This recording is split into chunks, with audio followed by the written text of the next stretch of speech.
Добар ден, ова е неделното интервју на Радио Слободна Европа. Наш денешен гостин е амбасадорот во Македонија, господинот Аиво Орав. Господине Орав, директорот на Директоратот за проширување, господин Кристијан Даниелсон, со своето гостување во земјава ја актуализираше и агендата која што веќе падна во сенка на подготовката на претседателските избори. Кои се перспективите на евроинтегративниот процес на земјава во 2014? So I think business as usual continues. Relations between the country and the European Commission continue, and we have seen now the visits of Deputy Prime Minister Beşimi and Foreign Minister Popovski to Brussels. In the beginning of the year, there was a visit of Mr. Zaev to Brussels when he had meetings with Commissioner Füle. Now we had the visit of Christian Danielsson, new Director General of Directorate General of Enlargement here. Dialogue continues. We try to find the ways, together with the government, together with the opposition, together with the civil society organizations, how to move country forward. And the enlargement of the European Union continues. We have seen now that Croatia is in, Serbia, Montenegro is knocking on the door. Serbia gets closer and closer, and hopefully also Albania will become candidate country of the European Union. So that we hope very much that things are going to move also with this country, and we try to help as much as possible. All the constructive ideas from the government, from the opposition are most welcome, and we are dealing with all of them very seriously. На крајот од минатата година беше констатирано дека на маса сме ги вратиле и политичките критериуми. Гледате ли потенцијал да се подобри ваквата оценка годинава? Last year, 2013, European Commission was very clear. After issuing progress report, European Commission issued again the recommendation to start the negotiations with your country. It means that your country from the point of view of European Commission meets the political criteria.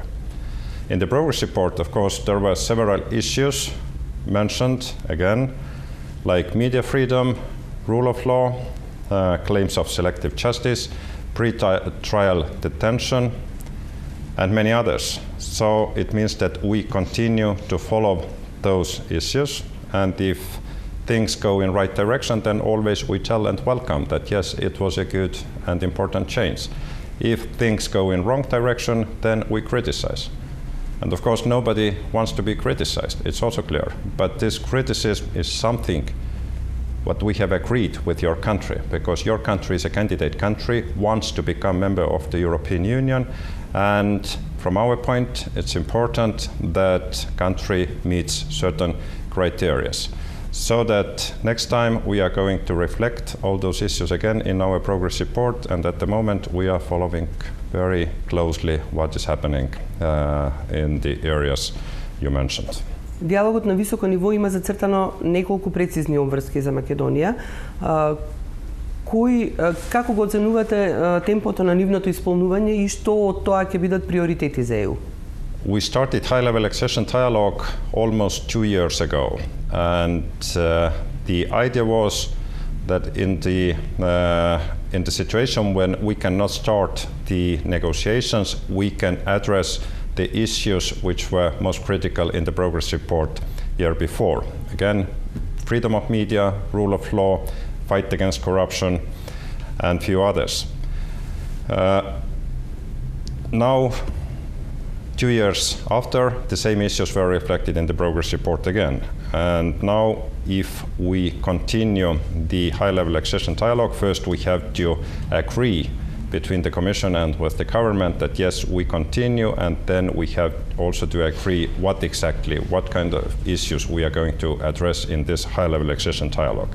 But from the previous rounds, I can say that there were lot of good developments, what we noted in the European Union, and if we continue, we have to do it in very constructive way. However, with high-level accession dialogue or without high-level accession dialogue, we monitor the situation with the mentioned issues, rule of law, media, freedom, and we are going to write our opinion in the progress report again, so that the Commission will have basis to recommend to start the negotiations again next year.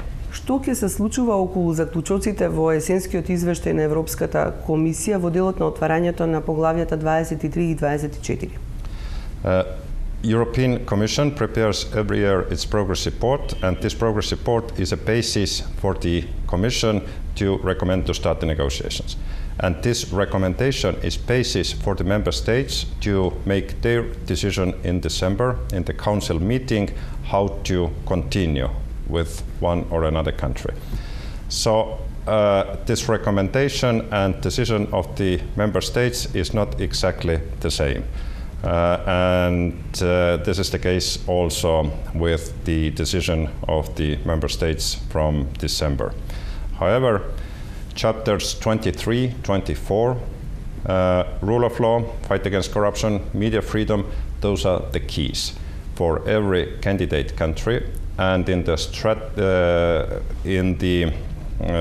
last month's strategy, it was mentioned also that we have to deal with those issues in every candidate country as early as possible, because if we are going to address those issues on the last moment, when country is almost joining the European Union, it may be too late.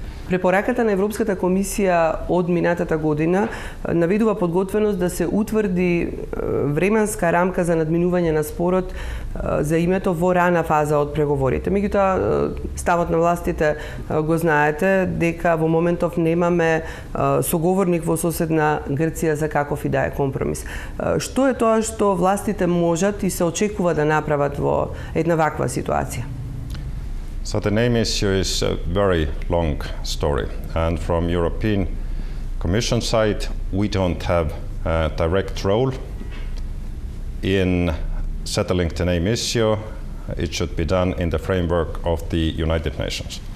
However, as I have told it also several times before, the world will be better the day after this issue is solved.